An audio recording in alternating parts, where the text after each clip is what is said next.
Welcome to American Education FM, everybody. I'm Dr. Sean Brooks. Ladies and gentlemen, welcome back. I'm going to start this off by talking about learned helplessness. And as one might expect, learned helplessness is taught, it is tolerated, which is an abomination, and it's a part of demoralization and even gaslighting. And this is a massive problem. It happens in almost any line of work. And most recently, and this will be the second time I've brought this up here on the show, certainly within the last week, but it's happening consistently within the WNBA.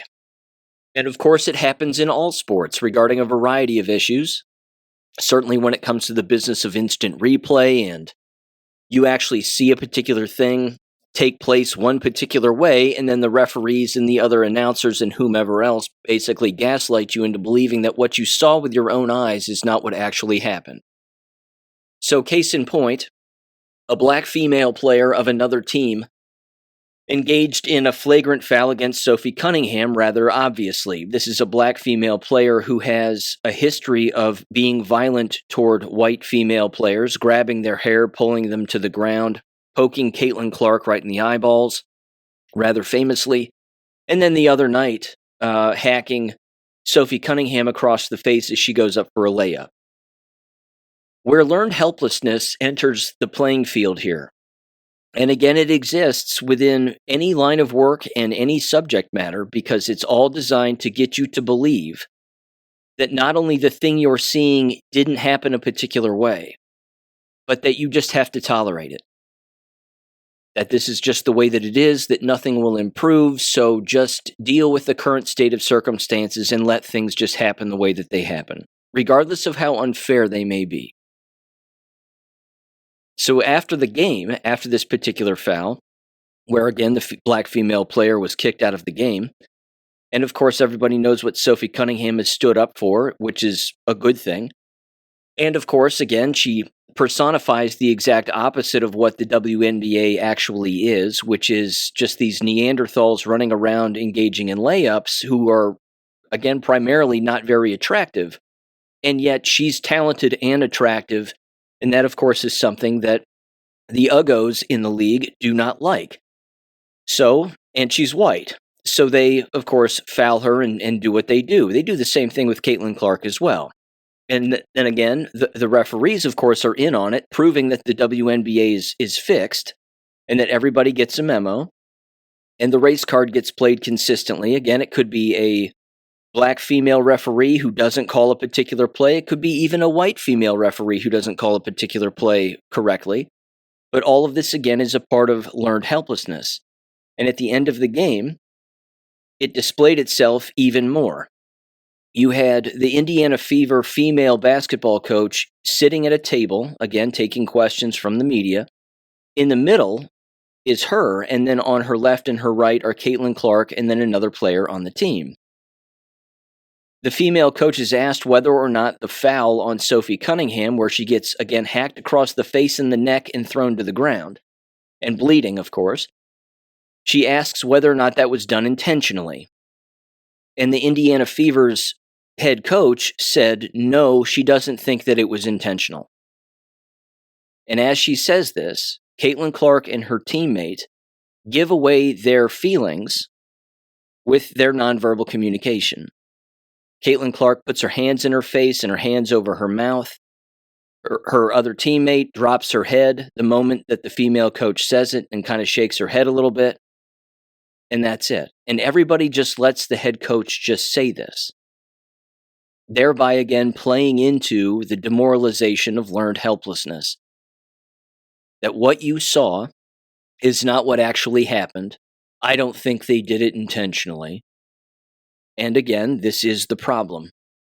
Because in that moment, Caitlin Clark and her teammate should have interrupted the head coach and said, "You're wrong. It was obvious that that was intentional. Why else would it not be intentional?" They didn't go for the basketball when Sophie Cunningham was going to lay it up. None of that happened. It was a racial attack against a white woman by a black woman on a basketball court, so it's quote-unquote sanctioned. Now, they were again kicked out of the game. They should be suspended for the rest of the season. That's what they should do, but they're not going to do that. Because as I brought up on last Monday's episode, this is exactly what the WNBA and cultures and organizations that buy into this learned helplessness, which is communism, let's not kid ourselves, it's all communism, but it's designed to do just this. It's designed to get individuals who are thinking appropriately about a situation that they see clearly and get them to second guess themselves. Again, it's psychological abuse. It's gaslighting. The thing you're seeing is not really what you saw. Those feelings that you have are misplaced and you're just irrational. That's what they're trying to get common sense individuals to actually believe. But it doesn't work. But it only works if you let these individuals continue to get away with it. Like, again, the head coach and what she said about this particular foul. Again, I'm not a sports guy. I don't like sports. But what I am saying, not anymore anyway, because of course I figured out it's all fraud. And then the way, of course, that these cultures, and our culture in particular, which is led by the Jewish lobby, of course, destroys these particular sporting events, not just through fraud and through game fixing and everything else, but they become political. This all makes it intolerable. I'll never forget in 2020 when all the Premier League players, for English soccer were wearing Black Lives Matter on the backs of their jerseys. All of them. Regardless of the team. That was the last straw. For me, that was the last straw. And it isn't any different again in the WNBA. They have a terrible product. It's run poorly by women at the helm.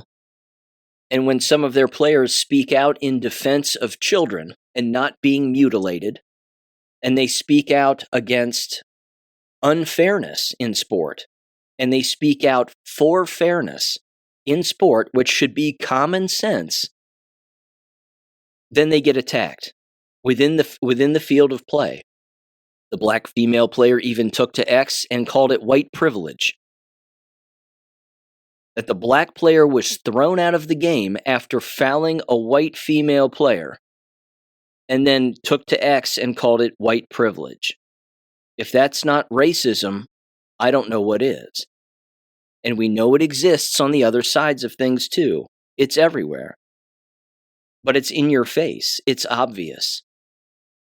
So again, don't let anybody gaslight you into believing otherwise, because I'm telling you, if you see it yourself, you can see it for what it is, certainly if you have it in context and you understand any of the backstory.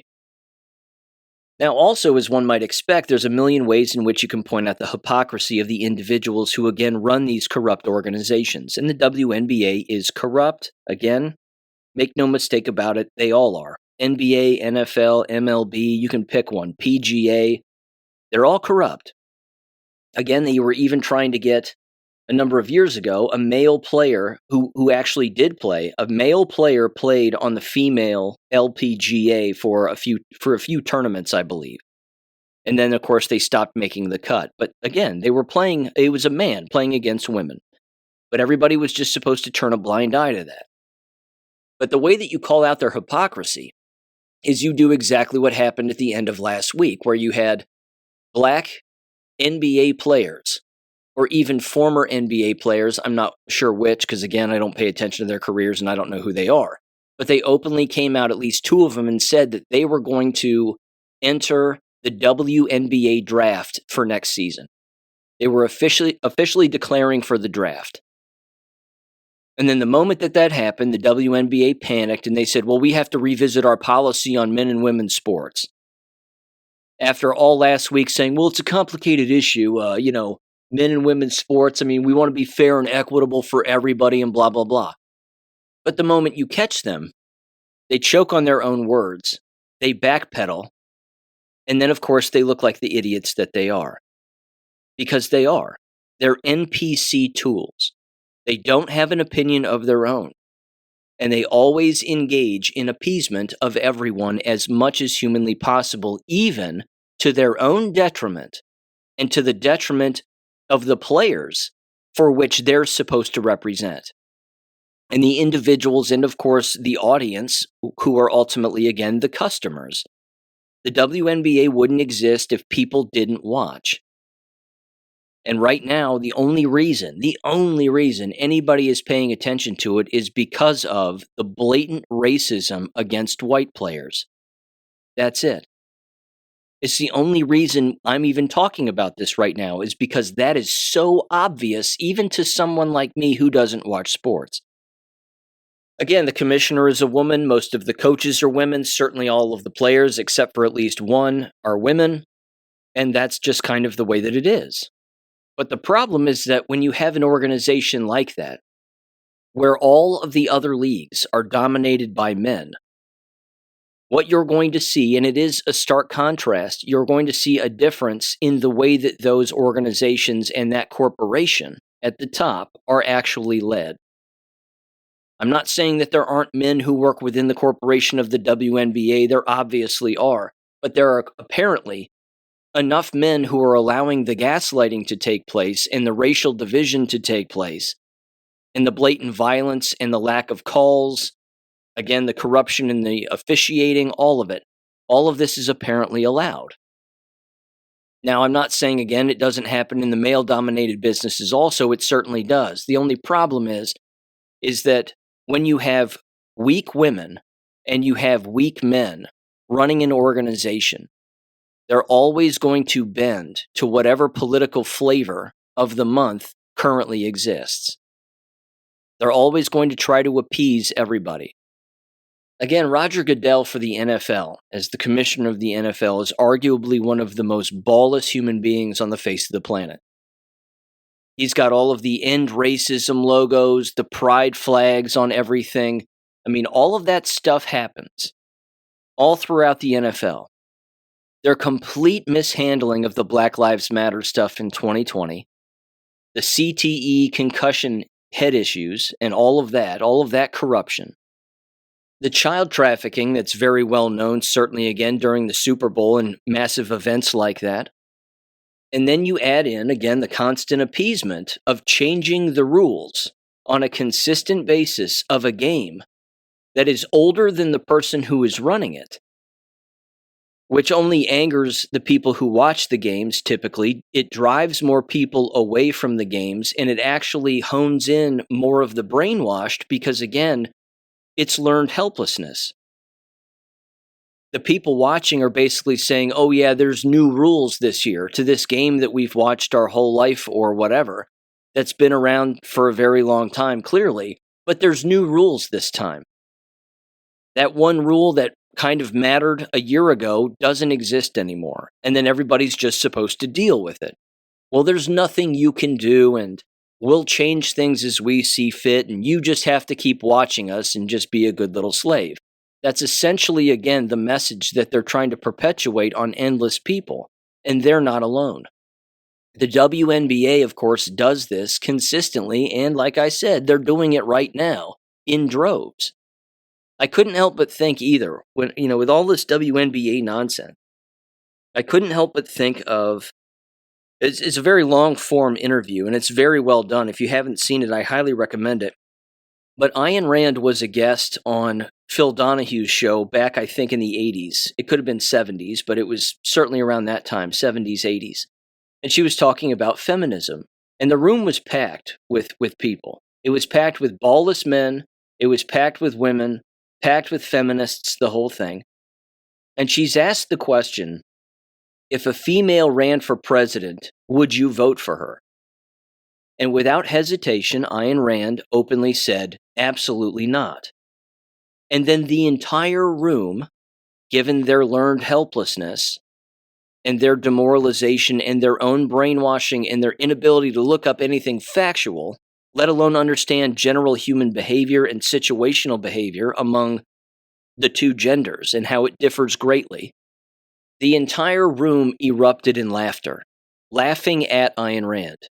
And she sat back in her chair and she said, I wrote a whole article on why I would never do that and why no one should and why that can never happen, a female being a president of the United States. She said, so I'm not going to repeat myself, just go read the article. And again, they kept laughing because, of course, they don't want to read and they don't want to learn and they aren't interested. So then she started to elaborate. And the woman who continued to ask the question, She basically said, well, what if the individual again was qualified and was highly qualified and more qualified than maybe the man who was running against her? She said, maybe, but I don't think that would ever be the case in any situation whatsoever.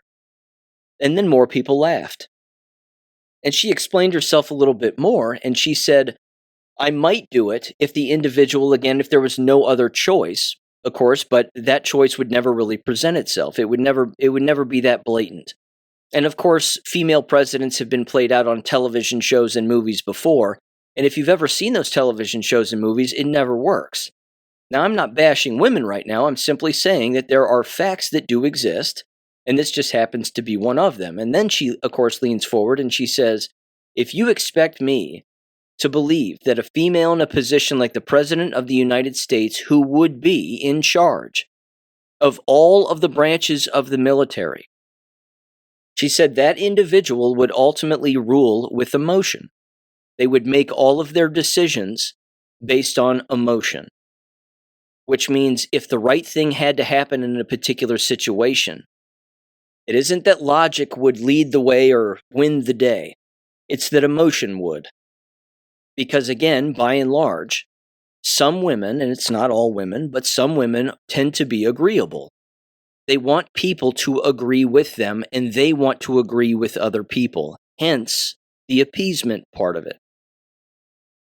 And that's, again, remarkably problematic, certainly for a position like that. Because everybody knows who's ever worked for any larger organization, even if you've worked for a school before or you've worked in the corporate world or whatever it is, the person who is not the leader is the person who wants to be liked. The person who is interested in, again, being agreeable and wanting everybody to agree with them, that individual is spineless. They have no backbone whatsoever. They bend with the breeze, whichever way that it blows. And they don't end up having the respect of the real leaders who exist within the organization. And most people can sniff out a weak leader. Not to mention, if they're weak, then they're not really a leader. If they're interested, again, in, like in the case of the WNBA, having political conversations and answering political questions, they could stop when they're asked a political question. If a coach or anybody is asked a political question, they could look back at the media person and say, I'm not here to talk politics. I'm here to talk about the game. Does anybody have a question about the game? And then if no one has a question, say press conference over, and you stand up and you leave. They don't do that, though. They're interested in appeasing everybody.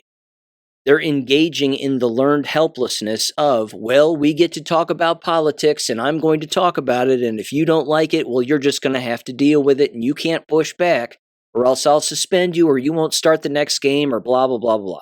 Whatever the situation is. But they push this on everybody else like they have to take it.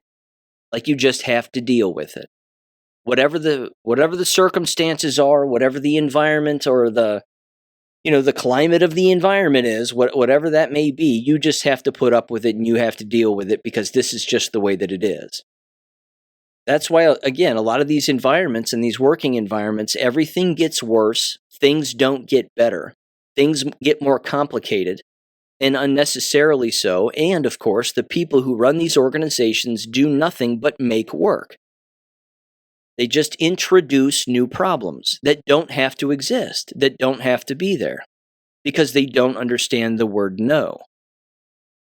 I have a couple other examples here that I want to bring up. And again, both of them, of course, have to do with law enforcement and the judicial system, but this is a huge cultural problem, and learned helplessness leads the way in both of these situations. Again, they're both terrible examples.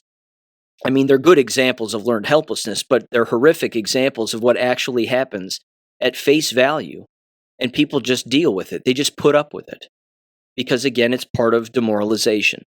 It's all on purpose. You have to watch this happen, and then you just have to understand that the outcome is the outcome, and there's nothing that you can do about it, regardless of how horrific the outcome is. This first one has to do with a case involving a Jesse Mack Butler of Stillwater, Oklahoma. Here's his particular story because, again, this kind of just wrapped up recently here this month.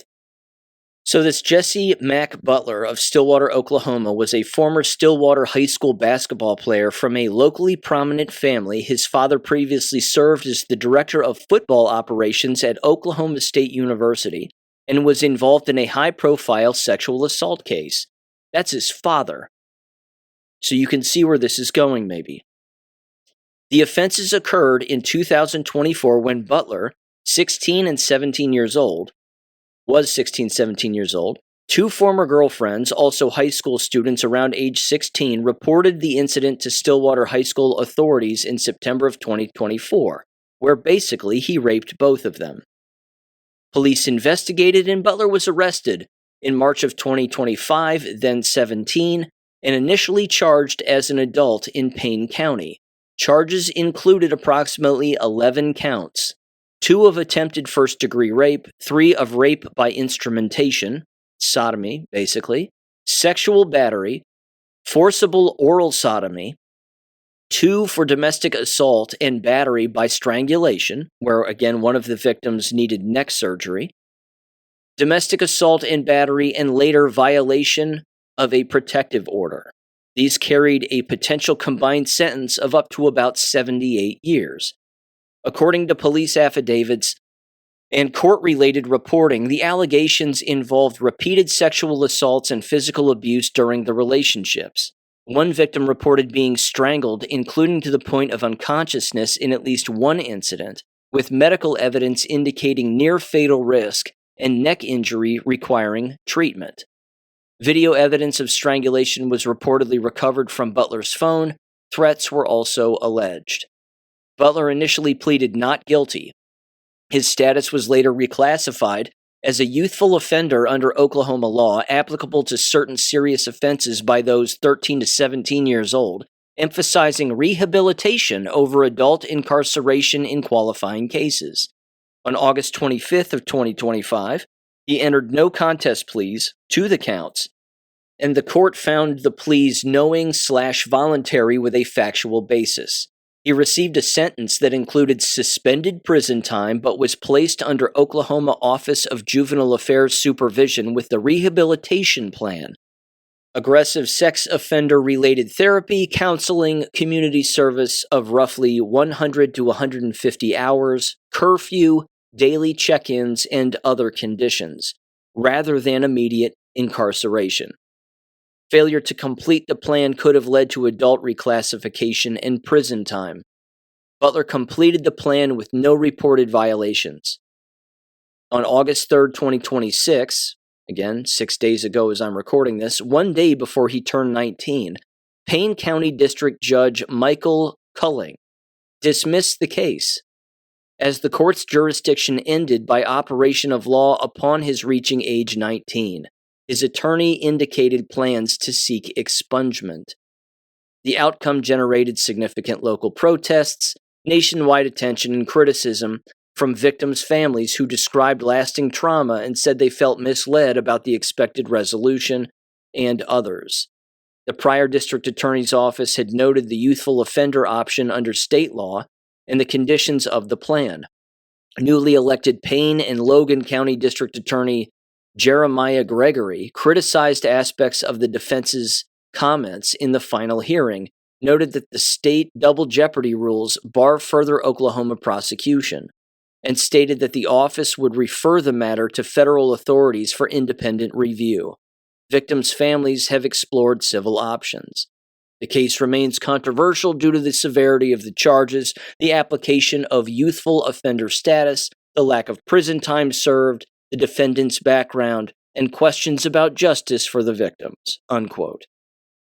Learned helplessness. You can be raped and nothing will happen. You can be assaulted and nothing will happen. You can be sodomized and nothing will happen. The perpetrator will not go to jail, not do prison time, certainly not do 78 years, and then the case will be dropped. You could find yourself in this situation too, so just deal with it. This is the problem here. It's in every aspect of our society, but it's introduced intentionally by very evil people, and then it's perpetuated by even more evil people. Now let me give you the second example. And this is an example that I've brought up on the show before, and you can see endless video of this online anywhere if you just choose to look at it and choose to watch and choose to observe. And it's difficult to not become emotional while watching these videos and not have anger just flow through your veins because, again, this is a serious cultural problem. But it's learned helplessness. And it's, again, learned helplessness epitomized, I think. There was footage recently here on social media, and I think it was RT that pushed it out. But it was an Englishman, and he appears to be, a younger kid in his early 20s, late teens, early 20s, somewhere in there.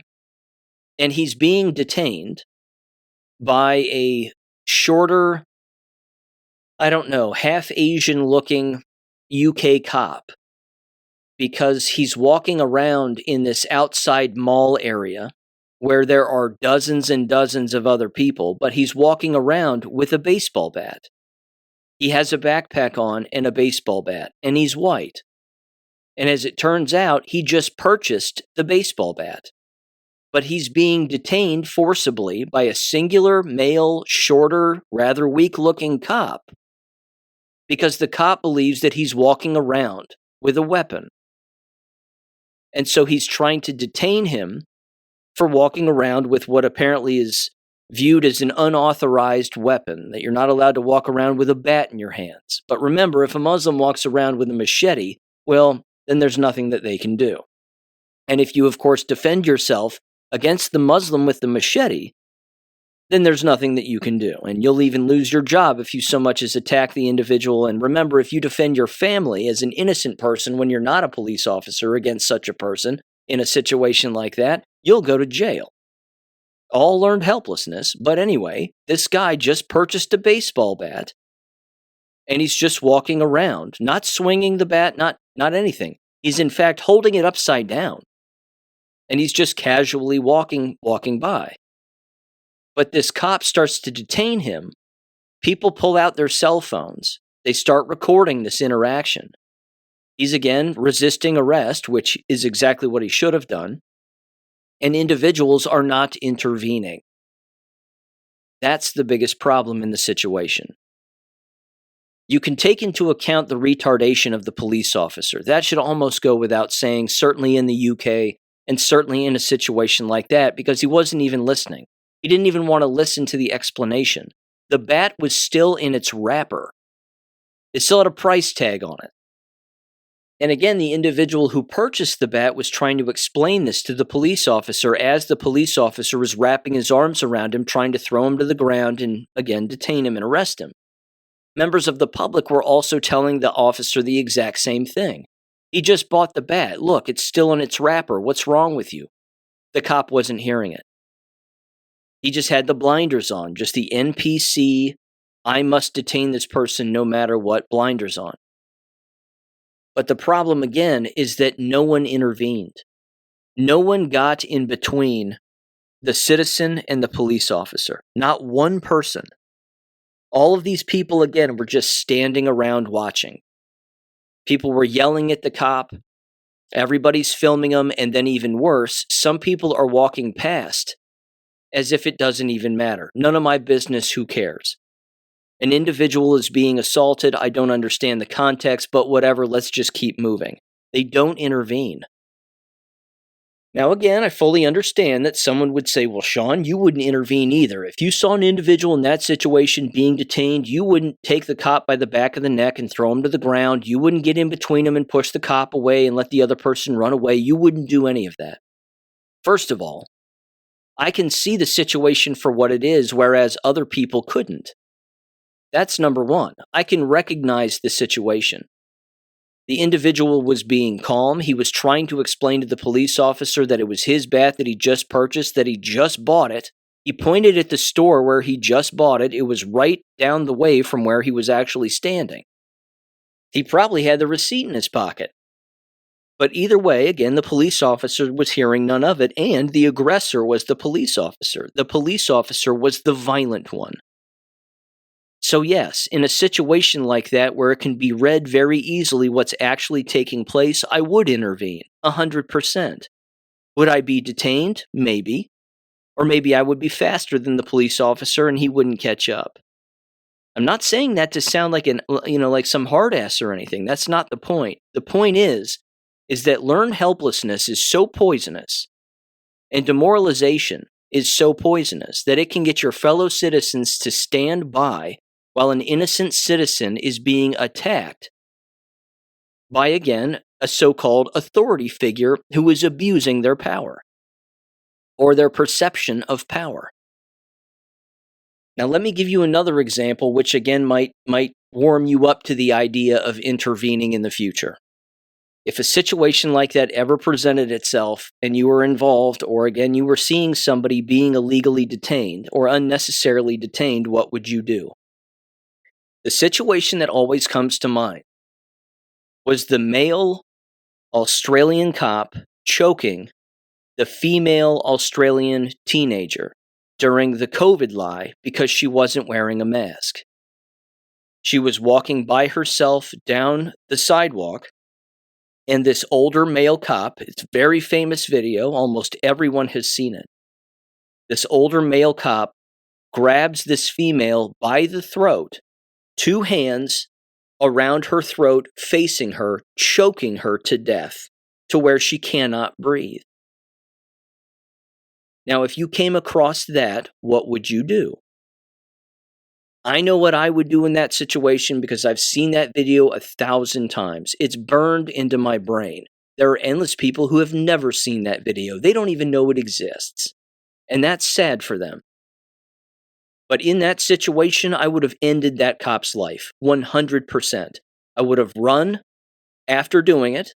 And then, of course, after the female would have gotten away, I would have encouraged her to run away as well.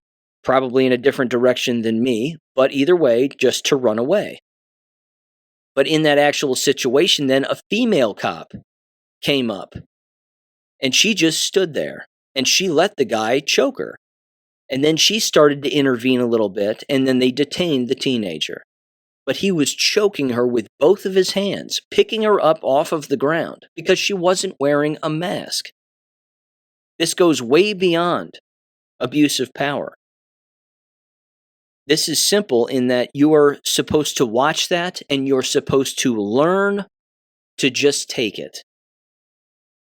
You're just supposed to learn to just deal with it. This is the world we live in. We are authority figures. You are not.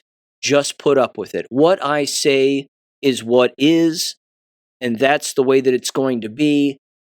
So you're not entitled to any rights or defense or an opinion or let alone the facts. We can't have any of that, so just put up with it.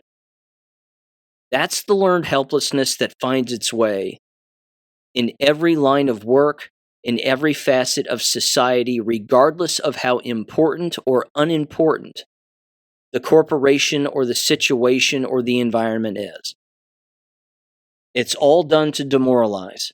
And it's all done to create a slave class among not just the individuals within that particular immediate environment or that group or the onlookers or whatever, but entire societies. And that's done before the downfall of a society. And the more, of course, you tolerate that behavior, the more helpless you actually become, the more victimized you actually become. And then before you know it, you end up doing it to somebody else because it just becomes the norm. So to get back to the WNBA, if Sophie Cunningham and Caitlin Clark really wanted to twist the knife on the WNBA, all they would have to do is quit. Give them what they want, and then watch them pay for it. Give the WNBA the thing that they really want, which is Caitlin Clark and Sophie Cunningham out of the league. So give it to them. Or you stand and you stay and you fight back.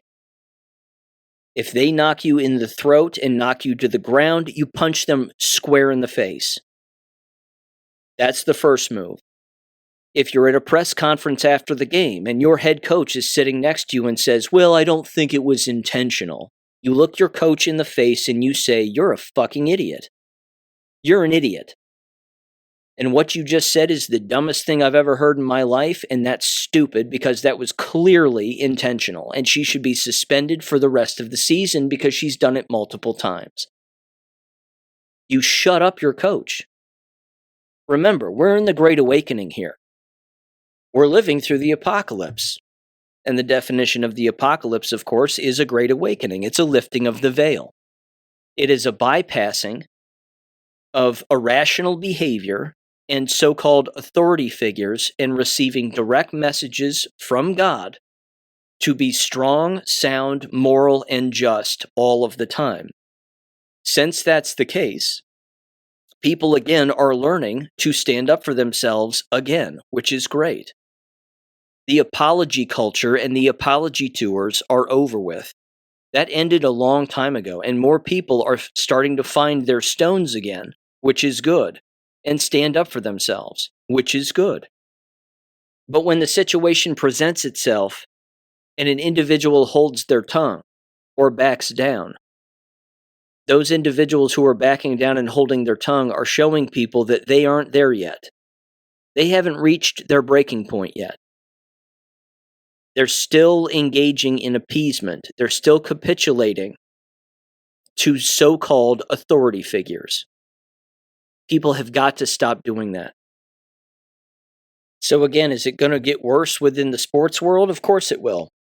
It's going to get worse everywhere. Because the hypocrisy of all of it is amazing. It's as if, again, all of these individuals have amnesia. Sports figures, coaches, owners, the whole thing. They openly say things like, well, I mean, you've heard this quote before, but they say things like, everything is just so politically charged in our nation. Everything is just so politically charged. It's just, politically charged. Well, yeah. Do you know why? Because you're the ones doing it. They're always the ones that do it.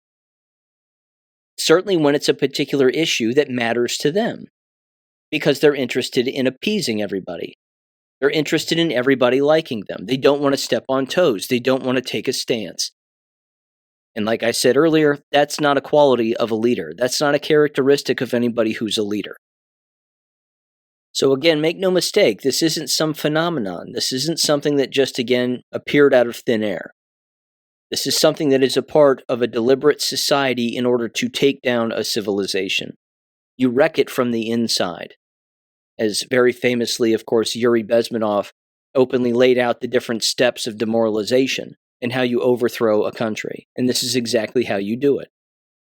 Even if it means using something as stupid as the WNBA to accomplish your goals, then that's exactly what they're going to do, because it has to exist in every facet of society.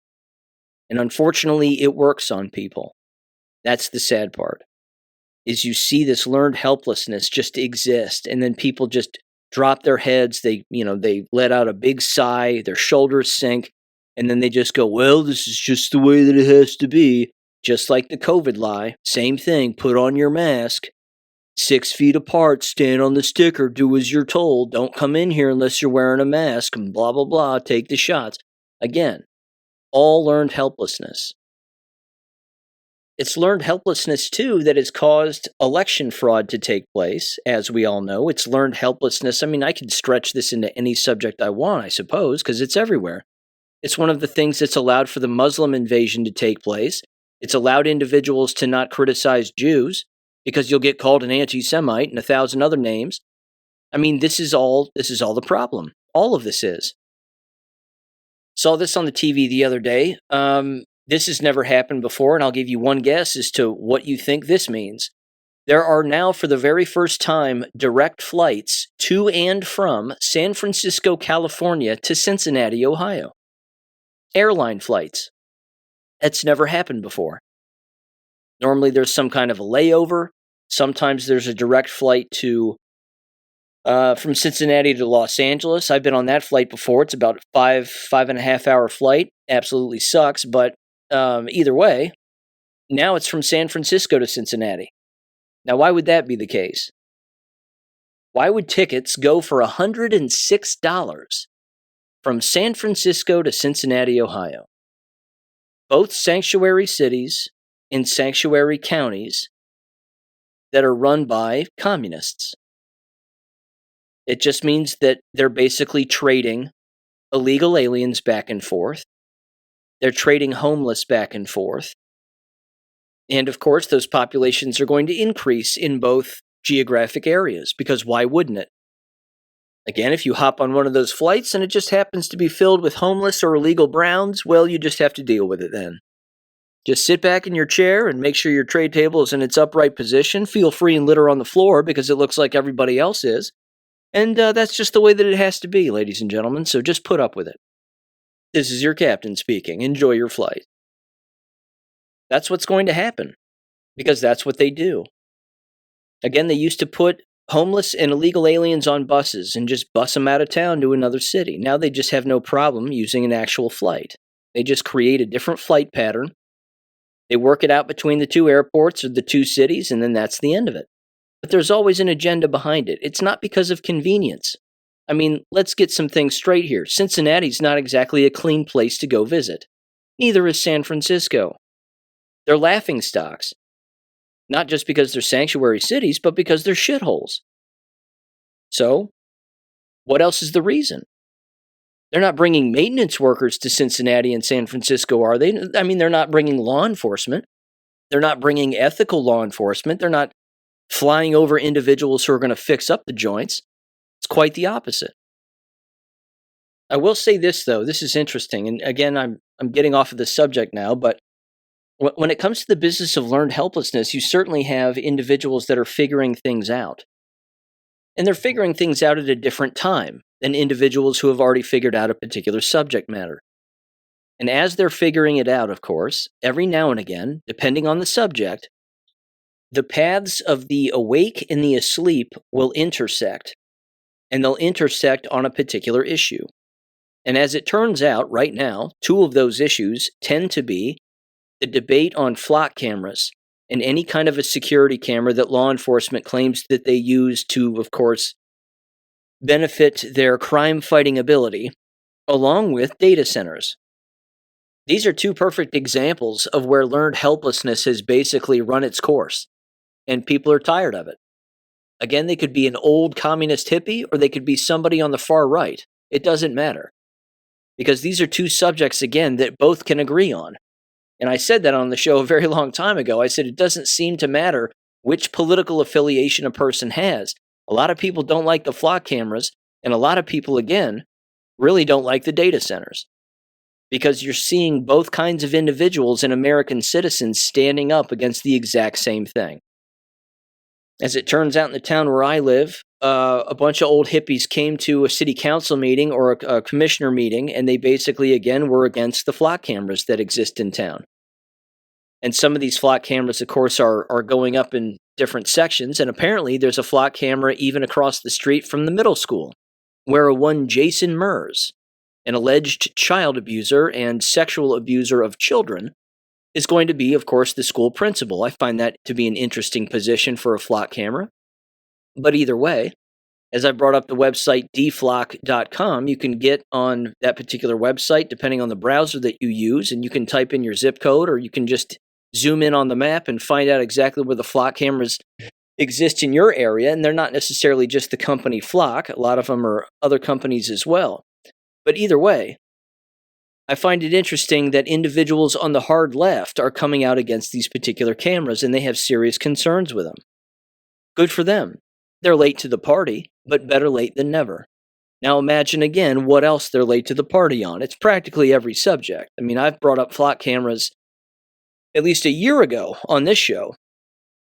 But in typical fashion, the police department's response and excuse is that it's cheaper to use flock cameras and sign a flock contract for something like, whatever it is, $40,000 a year, as opposed to hiring another police officer at the tune of $100,000 a year. Now, first of all, I don't believe that police officers make $100,000 apiece in the town where we live. I mean, there's just no way that that's the case. That's an unheard of salary for a police officer. That has to be maybe 2 police officers, maybe even 3.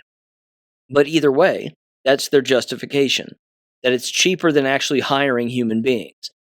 But it's also not the first thing that they go to. They have multiple conversations with the witnesses and multiple conversations with the perpetrator if they can before they ever rely on the flock technology. Well, it's weaponized also. Endless stories exist of average citizens having the flock cameras used against them unjustly and unlawfully.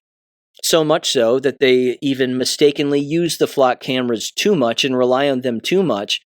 And basically, what they end up doing is they end up swatting, and by they I mean police officers, end up swatting actual citizens who are innocent. They'll roll up on a citizen, guns drawn, the whole thing, and the person that they are rolling up on is innocent of the crime for which the police are allegedly investigating and have used flock cameras to misidentify a particular vehicle or a license plate or a person. And then, of course, you're guilty before proven innocent, because when you get that many police officers together, they all don't want to be wrong. If you've ever seen the Civil Rights Lawyer YouTube channel, I watch him all the time. I highly recommend you watch it. He covers these cases consistently, not necessarily involving flock, but his cases and the stories that he covers will certainly eventually involve flock cameras. Not to mention how many times have these cameras been misused to where it leads to the death of an innocent person. That's going to happen too. Again, it's like the police officers are doing the swatting, and they're the ones that are making the phone call. They're the ones that are using the technology to go after somebody for which they think is guilty of something, when in fact the person is completely innocent. They just have misidentified the individual. Because again, if a camera, and the person looking at a camera, as I've rather famously brought this story up on a regular basis, inside of a school building, can misidentify a bag of Doritos as being a gun in a kid's backpack, when it's really just a bag of Doritos, well, they roll up on the kid, they cuff him, throw him to the ground, point guns at him, search him, and they don't find a gun, they just find a bag of Doritos. So yeah, it's been misused consistently, and it will continue to be misused and misidentified and a number of other things, but eventually it will get someone innocent killed. Okay, moving on here. Trump last week signed 2 executive orders. Wanted to go over those briefly. Signed them on August 6th, focusing on birthright citizenship and birth tourism, following an earlier order on August 3rd establishing the President's Military Spouse Commission. So first, the continuing to protect the meaning and value of American citizenship. It says this order directs federal agencies not to issue documents recognizing U.S. citizenship or accept state-local documentation purporting to do so for certain children born in the United States when neither parent is a U.S. citizen. It identifies categories of individuals the administration views as falling outside birthright citizenship under the Supreme Court's June 30th ruling in Trump v. Barbara. The first stipulation has to do with either parent is an alien enemy, quote unquote, for example, a member of a designated foreign terrorist organization or specially designated global terrorist. Number 2, a parent is a foreign government employee, such as a diplomatic or embassy staff who are nationals of that country, or certain employees of international organizations with immunity. Number 3, the parents engage in a commercial transaction to ensure that the mother or a surrogate is present in the United States for the purpose of giving birth to obtain citizenship. And finally, the birth occurs in a U.S. territory or territorial waters where federal statute does not confer citizenship. The order aims to implement narrower restrictions consistent with the court's decision while continuing efforts to limit what the administration sees as improper claims to citizenship, which, of course, it clearly is. And then number 2, ending birth tourism. This order defines birth tourism as the entry of a foreign national into the United States on a non-immigrant visa primarily for the purpose of giving birth on U.S. soil or facilitating such entry. It directs the Secretaries of State and Homeland Security to take action to halt the practice. It says actions may include denying or revoking visas, travel authorizations, permanently barring entry, removing individuals who engage in or plan birth tourism, and targeting facilitators, operators of such schemes. Well, they could do that anytime they wanted. Jewish Family Services, Catholic Family Services, they do it too. Shut them down. It includes limited exceptions, for example, humanitarian grounds or national interest. The goal is to prevent the use of temporary visas to obtain permanent immigration benefits through the child's citizenship, unquote. Now, in the same vein, but getting back to what I was mentioning earlier about learned helplessness, this has been proven. Even Donald Trump himself put this particular chart out on his Truth Social page a while back, certainly after the Supreme Court decision on birthright citizenship, quote unquote. But Supreme Court Justice Amy Coney Barrett has completely changed her tune when it comes to voting for particular things that are certainly conservative and certainly things, again, that are in line with the law. And that all happened around the time, again, when her and her family were being threatened and individuals were being arrested for threatening to kill her. Proving yet again that learned helplessness does exist and that these individuals, specifically women judges in this case, change their opinions because they're being threatened. So they start to again vote in more liberal ways to appease people. This is a problem because they believe that appeasement will cause their enemy to back off a little bit and to leave them alone and not bother them so much. None of this is true. Again, their enemies will only double down, so they have to take harder stances. There was also this website too, it's the Fraud Ledger, whitehouse.gov/fraud. And this apparently is highlighting all of the cases where fraud, and certainly I should say the certain sectors where fraud has existed and where the money has been reconfiscated. Of course, we want people to go to jail. We don't just want the money to be reconfiscated. But also, I believe it was Stephen Miller who openly said, and it's an absolute abomination, he said individuals who are being caught in a lot of these fraud cases, if they're being caught having stolen tens of thousands of dollars or even upwards of $100,000, they're not being prosecuted. County prosecutors, again, if the Secretary of State's office within a particular state gets this documentation, which of course is the case in the state where I live because I filed those forms against a Somali female school board member in Westerville, Ohio, Anissa Liban, she made $80,000 just disappear. Has she been prosecuted? I don't think so. Is she off the school board? Not yet. But again, with an open admission like that, that's not a good thing. Anyway, the Fraud Ledger website is rather informative, and I think this is a perfect example of some of the declass that's taking place. It says a public record of the fraud, waste, and corruption identified by the Trump administration's task force to eliminate fraud since January of 2025. The fraud that's been uncovered in dollar amounts since January of 2025 is an estimated $229.9 billion. Fraud that has been stopped, $56.4 billion, annual seized, that is, and fraud enforced, $55.5 billion, and that has to do with indictments, apparently, and settlements. By the numbers, it says each partner agency reported 3 figures to the task force. Fraud uncovered, fraud stopped, and fraud enforced. Fraud uncovered represents total estimated fraud identified through data analysis. Fraud stopped counts the dollars saved annually through administrative actions such as provider suspensions and rule changes. Fraud enforced covers dollars recovered through indictments, settlements, and civil monetary penalties. All figures reflect the period since January of 2025. So HHS uncovered $96.2 billion. And as you would expect, the numbers basically declined from there. The uncovered is the largest, the stopped is in the middle range, and then the enforced is the smaller number. USDA, they uncovered $6.7 million.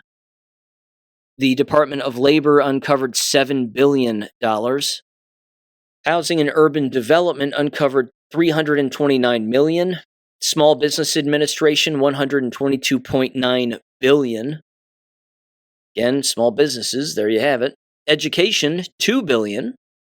Veterans Affairs, $135 million. And the Department of Homeland Security, including FEMA, $1.3 billion. Here are the top 10. Number 1 is Medicaid fraud, deferrals, to the tune of approximately $2 billion. It says CMS held states accountable for the first time for Medicaid fraud, deferring federal financial participation for over $2 billion from California and over $500 million from Minnesota. Well, those aren't the only states. It's every state. Number 2, MFCU oversight and enforcement surge. HHS, OIG, decertified the Medicaid fraud control units in New York and Hawaii to hold underperforming states accountable. CMS and HHS OIG launched a new Medicaid fraud war room, saving $200 million in its first 90 days. Number 3 is the SNAP retailer fraud crackdown. USDA undertook a major enforcement surge against SNAP retailers, permanent disqualification of 735 retailers, term disqualification of 3,739 more, and elimination of 1,629 fraudulent point-of-sale devices. Again, permanent disqualifications added up to about $141.7 million per year. Number 4 was Medicare provider moratoria and terminations. CMS announced nationwide 6-month moratoria on new hospice, home health, and durable medical equipment providers. CMS then eliminated 800 fraudulent hospice and home health providers and 900 fraudulent DME providers, and the savings are estimated on the 2025 billing. Hospice numbers totaled to about hospice and home health $1.4 billion, while durable medical equipment was $1.6 billion. Number 5, student loan fraud elimination. Department of Education launched anti-fraud tools for FAFSA and required identity verification by schools, saving $1 billion in fiscal year 2025 from targeted reviews. A new real-time anti-fraud system is expected to stop an estimated $1 billion in fraudulent loans in fiscal year of 2026. Number 6, small business loan anti-fraud surge, again totaling $22.2 billion.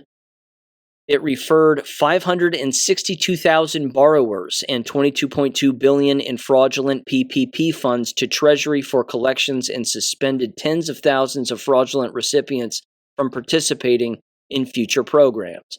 A lot of this had to do probably with the COVID lie also. People not giving COVID money back, claiming that they were a small business to get COVID cash when in fact they weren't. Number 7, ending the Los Angeles homelessness fraud. HUD suspended payments to the Los Angeles Homeless Services Authority pending the outcome of a fraud investigation. LAHSA has had over a decade of noncompliance, including conflicts of interest and multiple failed audits. Well, of course they have. $220 million per year. Number 8, protecting disaster relief. VIHFA suspension.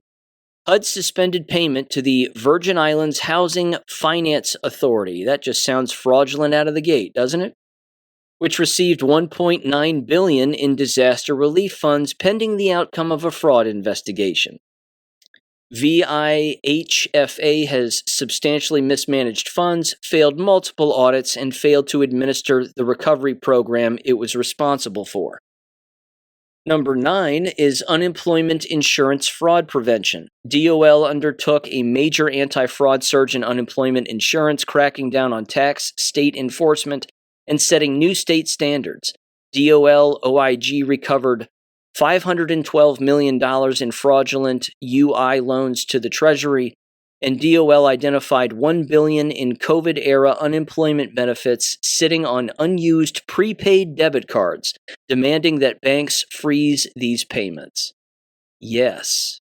And then number 10, criminal fraud enforcement. The FBI created the most wanted fraudsters list and captured 4 fugitives in the first 5 weeks. The DOJ charged 109 defendants with $5.4 billion in intended loss, secured 152 guilty pleas or convictions, and sentenced 116 defendants to a collective 4,862 months in prison. Again, if you want to check that out, and I'm sure they'll continue to add to it, because why wouldn't they? Again, it's called the Fraud Ledger. So, yeah. Again, it's D-class in real time. This is not what the deep state wanted. They didn't want this kind of information out there. They didn't want the American public seeing how their money is stolen, much by Somalis, as we might expect, along with other individuals. But yeah, the information's out there. Now we just need to get the money back and get it back in the pockets of American people. 2 more things here geopolitically, very quickly. This is from Brian Cates over on X, and I wanted to read this. Again, this is an interesting little rundown of what might be coming here. Again, everybody's calling for accountability. We all want it, but here's his take on the recent additions of Jay Clayton as the Director of National Intelligence, and now, of course, Todd Blanche being the Department of Justice lead Attorney General. He said the following here, quote, Trump has all the personnel in place for the prosecution of the now removed shadow government. Note, I didn't say continued firing removal of the shadow government. I said what I said, prosecution of the shadow government for its crimes. Todd Blanche is AG for at least the next 2 years, possibly longer. And Jay Clayton is now DNI, ready to begin declassifying the money trails that led to all of the shadow government's criminal financial networks. Of course, the Ledger website lays that out as well, too. Certainly, generally speaking. Says the clandestine international financial networks the shadow government has been using for, number one, running massive criminal schemes, facilitating, enabling mass migration, human trafficking, child trafficking, sex trafficking, drug trafficking, arms profiteering, and bioweapons manufacturing for pandemics. Number two, running massive shadow government media schemes around the world to manufacture consent for shadow government criminal activities and propagandizing the citizens of various nations and curating the public knowledge to hide as much of the shadow government activity as possible, and what they couldn't hide, explain it away. Number three, running massive shadow government election rigging schemes both here at home and abroad to exert and then maintain control. Number four, running expensive psychological warfare campaigns targeting the American public to achieve successful war upon the Native American citizenry, to demoralize the native citizen, to deculturalize the native citizen, to depopulate the native citizen, and to destabilize the nation with a targeted mass replacement migration. He said just doing these kinds of things from your public offices to your own people on your own for your own sick motives would be bad enough by itself.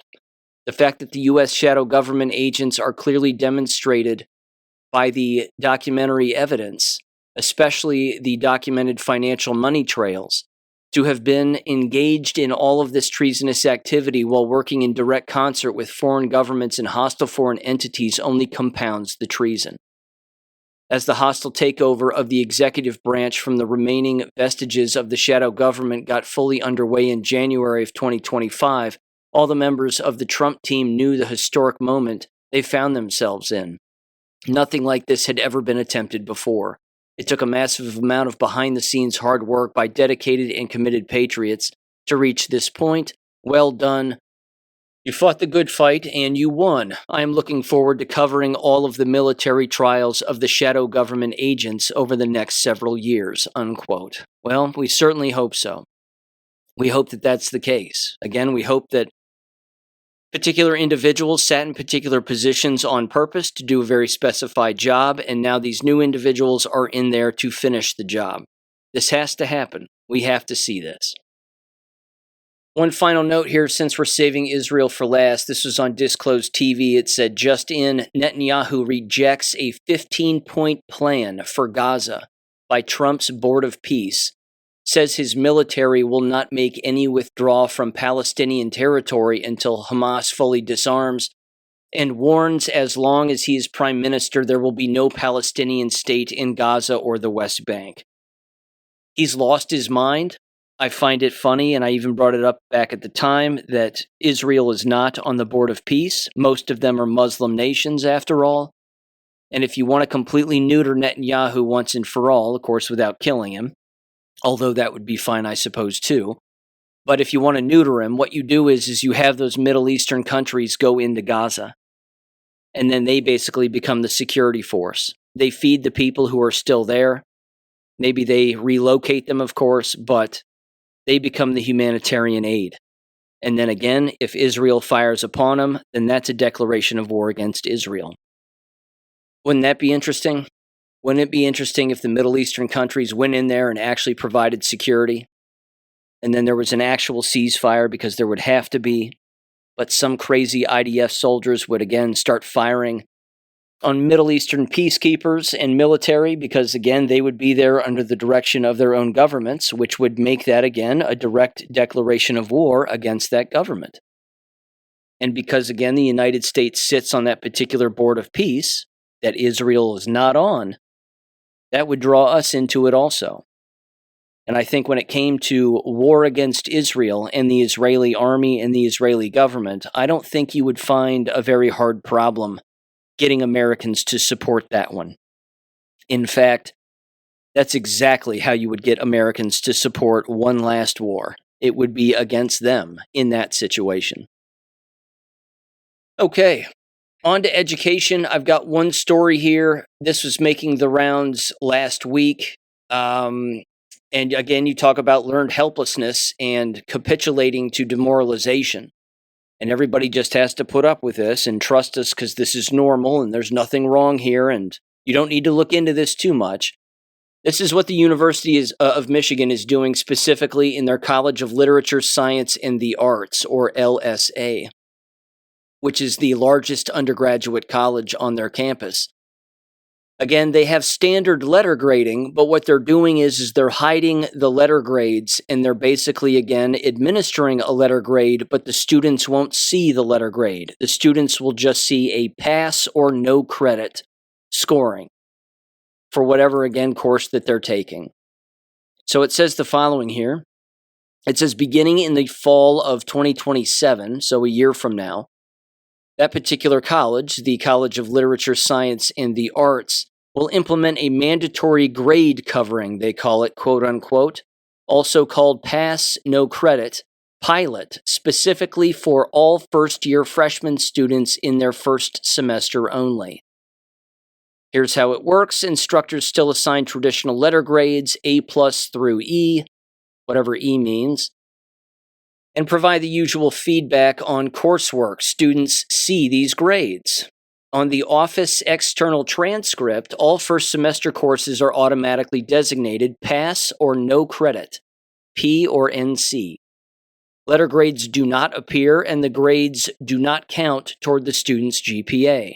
The transcript will include a notation that all first semester LSA grades are automatically designated Pass, No Credit. The university retains the actual letter grade internally. These can be used for academic advising, scholarship awards, athletic eligibility, financial aid compliance, degree progress tracking, applications for internships or other opportunities, or if a student later switches to a major outside LSA. From the second semester onward, normal letter grades appear on transcripts and are included in the GPA. There's some limitations here and restrictions. It says that this applies only to incoming first-year students, again, only enrolled in LSA. Transfer students and students in other University of Michigan colleges or schools are not included. It is mandatory for all eligible students, and there is no opt-out option to avoid any stigma associated with choosing to cover grades. It says the stated goals are to help students acclimate to the academic demands of the University of Michigan, reduce stress related to the mental health crisis, quote unquote, among college students, encourage exploration of new or challenging subjects without long-term GPA risk, and promote collaboration over competition. Well, let's get down to brass tacks briefly. First of all, that's not why it's being done. And if there's a mental health crisis among college students, it's because they are in the insane asylum of a university. So that should go without saying. But with that aside, it's also done, again, to appease all of the students who are there, quell any fake anxiety that these little snowflakes have about seeing a B or a C or a D on a report card. And then it's also done to appease their parents so that their parents see a pass grade instead of a no credit grade. And then they're more likely to pay into the next semester. Of course, it's also being done to gaslight the students themselves and actually perpetuate their mental illness if they actually have one. But again, if they're attending brick and mortar universities, certainly the University of Michigan at this point, I think it goes without saying they're already mentally ill.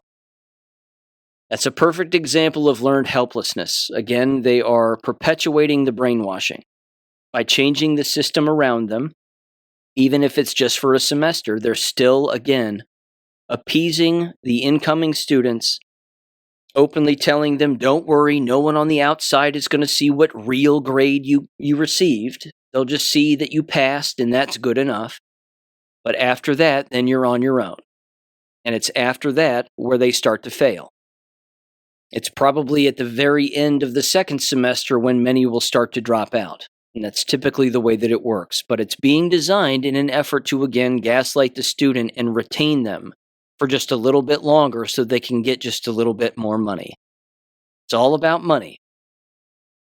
Now, speaking of money, jab-related stuff here, and this all centers around the new mRNA flu shot, which, as Tom Rentz lays out here, as we all know, it's just a repackaged COVID shot with a different name on it. So since its so-called approval, and now that it's going to be rolled out for the 50-plus crowd, certainly this fall, with the 50-plus crowd then falling over dead, because why wouldn't they at this point? Certainly if they inject themselves with this. People have taken a dive into the actual study and uncovered a great deal of things. First of all, this is Tom Rentz over on X. He said, just in time for the new Moderna mRNA flu vaccine, quote unquote, the Navy reverses course and mandates the flu vaccine for almost everyone. Navy order below. Again, it's 4 separate pages detailing it. It says they can't poison our soldiers fast enough, he said. This shot was not properly tested. The administration gave it expedited approval, and it's basically the mRNA COVID shot repackaged.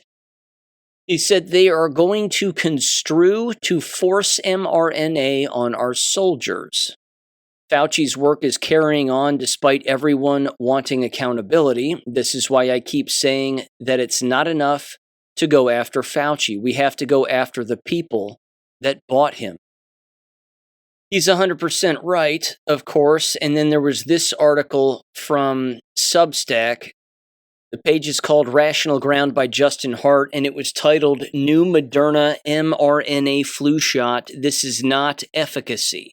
FDA approved the first mRNA flu shot on last Wednesday. The strongest case against the headline number isn't ours. It's the FDA's own briefing document in FDA's own words. Long story short, it says that the number in every headline is that it's 26.6% more effective than your average flu shot. Well, again, joke's on everybody. The flu doesn't exist. As I've said before, there's just poison that people inject into themselves and then they get ill. And then what they do is they use those numbers the next year and they say, well, this is how many people were ill with influenza. And this is how many people, of course, took the shots. And what you'll find when you overlap those is that the individuals who had flu-like symptoms, who died with flu-like symptoms, those individuals were people who took the shots. People who believed that they received the flu or got the flu from a sick person who coughed on them, quote unquote. As it turns out, that would just be a person who took the flu shots. Again, that's the poison. And then they have symptoms of being poisoned, and then they think that they had the flu. But what this shows is that it's not effective at all. Because it wouldn't be. Because it's not designed to prevent anything that exists. It's just designed to be injected into people on the basis of a fairy tale to then make them sick. And then believe that if they're sick, that, well, you were going to get the flu anyway, probably, because we say so, but maybe it wasn't as bad because you got the shot. It's the same fairy tale as the COVID lie. And what this study exposes is that they voted 9-0 to approve this shot, even when, again, there was next to zero difference between the numbers of people who got sick from taking one shot or the other. The other thing, too, in the study is they didn't apparently jab sick people.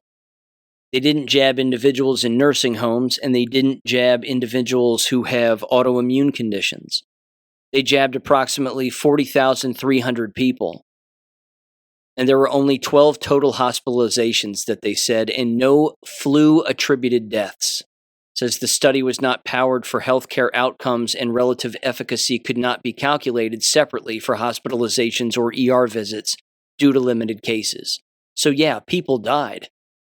But they're still basically saying you still need to take the mRNA flu vaccine anyways, because 0.73% less people got sick from that one than they did the regular flu shot.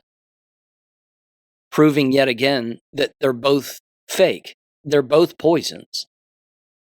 Now get a load of this and what the FDA openly admits to. It says that the approval was not rushed, that the VRBPAC,